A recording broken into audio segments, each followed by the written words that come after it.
dimanche. Et pourquoi pas, je pense, on peut amplifier nos voix, on peut monter encore, puisque moi, je regarde le résultat de près et j'ai bien constaté qu'il y avait sur ma gauche, on va dire, un peu plus de 11 000 voix qui sont des voix qui ne se porteront pas sur la candidature d'Emmanuel Grégoire. Et donc, je les invite vivement à se porter sur ma candidature. On va parler de Pierre-Yves Bournazel dans un instant, qui lui a décidé de se rallier à Rachida Dati de l'autre côté de l'échiquier politique parisien. Mais honnêtement, Sophia Chikirou, est-ce qu'on peut passer des mois à se taper dessus, et parfois avec des mots très durs, ça a été votre cas contre Emmanuel Grégoire, et d'un coup de baguette magique, au soir du premier tour, dit « appelez-moi, on va faire l'alliance, on peut se réconcilier ». Je reprends simplement un de vos propos, enfin, d'ailleurs c'est un message que vous aviez publié sur les réseaux sociaux à la fin du mois de janvier. Visage d'Anne Hidalgo, visage d'Emmanuel Grégoire sur un message. Leur bilan, je vous cite, un enfant mort. Oui. Un enfant mort noyé, c'était dans un centre de loisirs, et 52 signalements pour violences sexuelles. Tout ça collé sur le visage d'Emmanuel Grégoire. Honnêtement, vous vous attendiez qu'après ça, il vous appelle. J'ai fait ce qui justifiait la candidature de la France Insoumise dans cette élection, c'est le bilan du Parti Socialiste. Un mort, 52 signalements. Oui, c'est la vérité. Vous voulez le nier, c'est pourtant bien ce qui s'est passé. Emmanuel Grégoire n'est pas forcément responsable. Écoutez, il a été premier adjoint des morts dans les piscines. Il a été premier adjoint en charge des ressources humaines. Les raisons, ce qui amène le système du périscolaire et de l'extrascolaire à Paris à dysfonctionner au point qu'il y ait des signalements en masse de violences, d'agressions sexuelles sur des enfants, c'est un système qui existe depuis des années. Vous reconnaissez que quand on veut faire alliance à la fin, ce que je veux partir dire, comme ça, il y a eu d'autres propos, votre première interview de campagne, Sophia Chikirou, c'est « je ne veux pas qu'un socialiste soit maire de Paris ». Oui, socialiste avec qui aujourd'hui? À ce moment-là, au mois de novembre, quand je donne cette interview dans le journal du Parisien, je suis en discussion avec Europe Écologie Les Verts, avec David Béliard, qui n'est pas encore rallié à Emmanuel Grégoire. Et à ce moment-là, j'espère aboutir à cette alliance avec David Béliard, et pourquoi pas avoir un écologiste soutenu par des insoumis à la tête. Donc c'était pas une phrase anti-Grégoire, c'était une phrase, faut décrypter. Peut-être que vous avez lu l'interview. Le titre et l'interview, j'essaie de faire les deux dans ces cas-là. Oui. Dans l'interview, la phrase n'était pas tronquée, elle était complète, et elle disait même « je ne veux pas d'un socialiste, je veux d'une insoumise à la ville de Paris ». Donc il faut quand même être juste avec les choses, premièrement. Deuxièmement, aujourd'hui c'est pas une affaire de personne, enfin. On n'est pas en train de parler de personne, on est en train de parler de projet politique. Il est évident que les voix de gauche à Paris, la France Insoumise représente sur l'ensemble des voix de gauche un quart des voix de gauche. C'est pas rien. 25% des électeurs de gauche ont choisi la France Insoumise pour cette élection. Il faut pas nous mépriser de cette façon-là. C'est que notre programme a son poids, a son importance, que nos électeurs ont le droit d'avoir des représentants au Conseil de Paris. Pourquoi aurions-nous, nous, des électeurs qui seraient bons à quoi donc? À ne pas choisir leurs représentants? À ne pas pouvoir avoir des porte-voix pour des sujets aussi importants que l'écologie populaire ou le logement social ou justement l'éducation communale et le périscolaire? C'est nous qui portons cela depuis le début de ma campagne. Ce soir, Pierre-Yves Bournazel, qui était donc le candidat Horizon, annonce qu'il se rallie à Rachida Dati. Il y aura une liste commune dimanche prochain. Arithmétiquement, cela pourrait permettre une élection arithmétiquement, dans certains cas, de Rachida Dati. Vous assumerez jusqu'au bout d'être peut-être, si c'était le cas, si Rachida Dati gagne la mairie de Paris, celle qui aura permis le retour de droite. Vous en serez fier de la droite à la mairie de Paris? C'est quand même incroyable, il ne faut pas inverser les choses. C'est Emmanuel Grégoire qui refuse la main tendue. C'est pas moi. Je lui ai dit, faisons en sorte de nous unir. Parce que vous le tapez dessus depuis des mois aussi. Mais lui, il m'a fait des cadeaux, peut-être. Il a été tendre avec moi. C'est pas le sujet. Le sujet, c'est pas Emmanuel Grégoire et moi qui sommes capables de nous saluer dimanche soir, dans c'est le visage de Rachida Dati qui s'affiche au-dessus de l'hôtel de ville, avec vous rentrerez. Certitude, c'est qu'Emmanuel Grégoire est convaincu que c'est en allant séduire d'une certaine façon, en s'adressant à l'électorat de Bournazel, qu'il peut l'emporter. Moi, je dis très clairement les choses, et je les assume, mais pleinement. Il y aura des élus insoumis qui représenteront les voix, les gens qui croient en notre programme au Conseil de Paris. On ne peut pas renoncer à cela. Renoncer à cela, ce serait un acte antidémocratique, d'une part, et d'autre part, un acte incohérent. Or, permettez-moi juste une chose. L'alliance Dati-Bournazel, elle est parfaitement cohérente. c'est une alliance cohérente. Il n'y a aucune surprise à cette alliance. Madame Dati est arrivée en tête après une campagne qui n'a pas été tendre entre Bournazel et elle. Elle lui a tendu la main. Ils se sont alliés sur un programme, sur des postes. Ils ont discuté et ils arrivent. Voilà, ils se comportent de façon, pardonnez-moi, mais ils se comportent de la façon que j'attendais, que j'espérais voir Grégoire se comporter. C'est bien dommage qu'il ait un comportement aussi sectaire. Mais en tout cas, cela ne nous empêchera pas d'être présents au nom du respect des électeurs. On a compris. Vous avez donc déposé aujourd'hui votre liste. Il y aura des bulletins à votre nom dimanche prochain à Paris. Hier, dans votre déclaration, après l'annonce des résultats, vous avez eu une phrase sur laquelle je voudrais vous entendre. Vous avez dit il faut un front antifasciste face à Rachida Dati.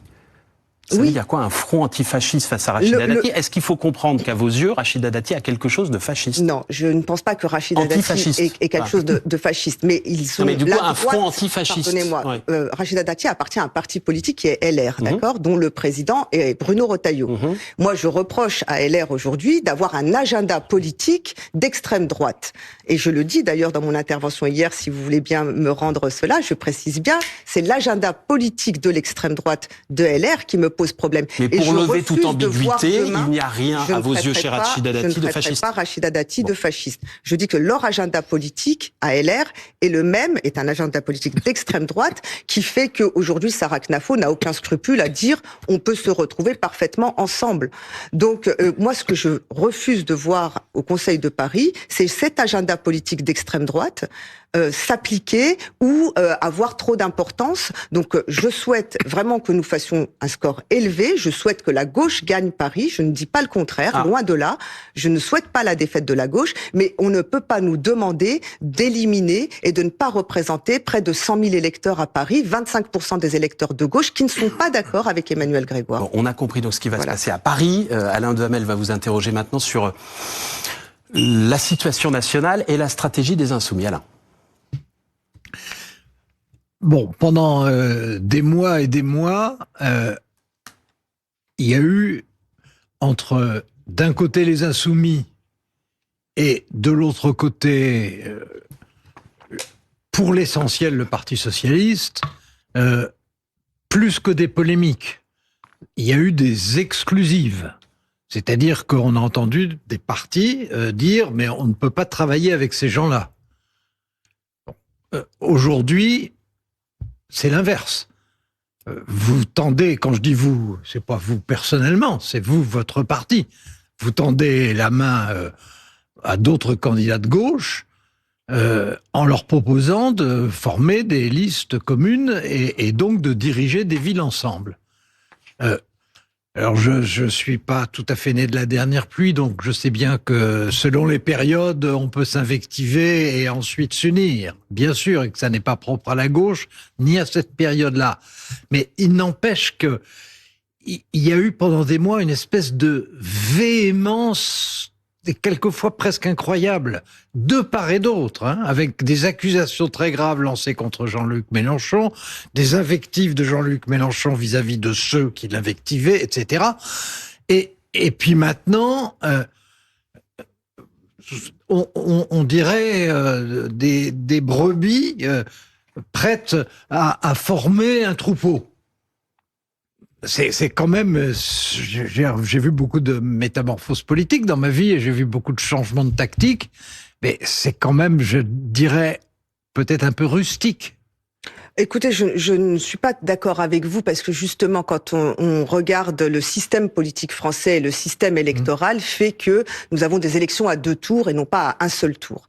Dès lors, on sait parfaitement que au premier tour, on se compte en quelque sorte, on défend son programme et on essaye de convaincre d'ailleurs sur la base de son programme. C'est ce que nous avons fait dans de très nombreuses villes en France. Je veux pas citer le nombre de villes que nous avons où nous sommes présents au deuxième tour, mais disons que dans plus de 175 communes importantes, nous sommes à plus de 10%.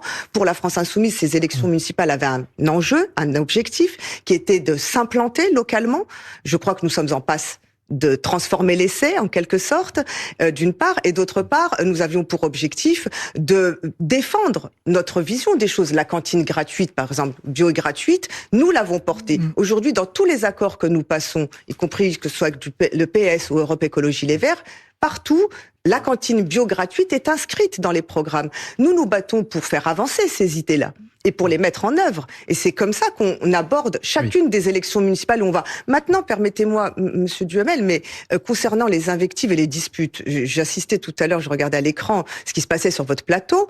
C'est la vie politique. Les mots sont parfois très forts, très violents. Je dis pas qu'on les pardonne tous. Moi, personnellement, il y a des paroles qui sont extrêmement blessantes. Nous accuser d'être antisémites, par exemple, c'est inadmissible. Je ne m'y ferai jamais et je ne l'accepterai jamais. D'autant plus que quand on nous dit, et ça c'est de la pure calomnie, qu'on tiendrait des propos antisémites, je tiens juste à rappeler que si un seul insoumis avait tenu le moindre propos antisémite, il serait déjà condamné par la justice. Nous avons 0 condamnation chez nous. Des caricatures complotistes et des après intolérables.